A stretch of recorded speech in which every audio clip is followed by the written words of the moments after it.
طالبانو په لومړي ځل یوې ښځې ته ریاست وسپاره. جزئیات هم د ویډیو کې وګورئ او چینل سبسکرایب کړئ.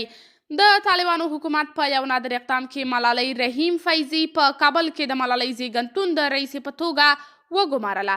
اغلې فیضي په 1440 لمریز کال کې د کابل له طب پوهنځي فارغه شوې او په 1480 کې د ترکیې د اتاتورک د ماشومانو په روغتون کې د کوچنیانو د داخلي په برخه کې تخصص اخیستی دی. دا له 1480 څخه د 15 کلونو لپاره د IMC موسسې د کلینیکونو د روغتیایي ډلو سرپرسته وه او 3 کاله یې په اریانا روغتون کې د نوو زیږېدلو ماشومانو په څانګه کې کار کړی دی. وروسته یعنې په 1498 کې د رابعه بلخي په روغتیایي کمپلیکس کې په ولادي او نسایي برخه کې تخصص ترلاسه کړی دی. د طالبانو د حکومت له لوري د ښځو اړوند په یوه روغتون کې د یوې ښځې ټاکل د پام وړ اقدام ګڼل کیږي او دې ته هیلې غوړولی شي چې د طالبانو اسلامي امارت به په راتلونکي کې د ښځو د حقونو په اړه نور ګامونه هم واخلي.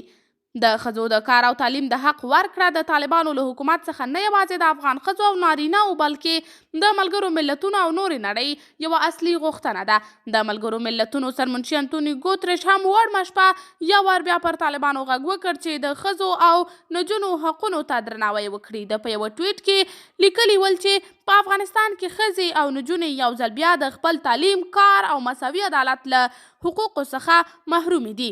د نړیوالې ټولنې غړیتوب ته د واقعي ژمنتیا په ښودلو سره طالبان باید اولویه بشري حقوق چې د هرې ښځې او نجلۍ اړوند دي په رسمیت وپیژني او ساتنه یې وکړي.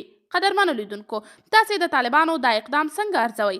په دې اړوند خپل نظریات له موږ سره په کمنټ کې شریک، ویډیو لایک او چینل سبسکرایب کړئ.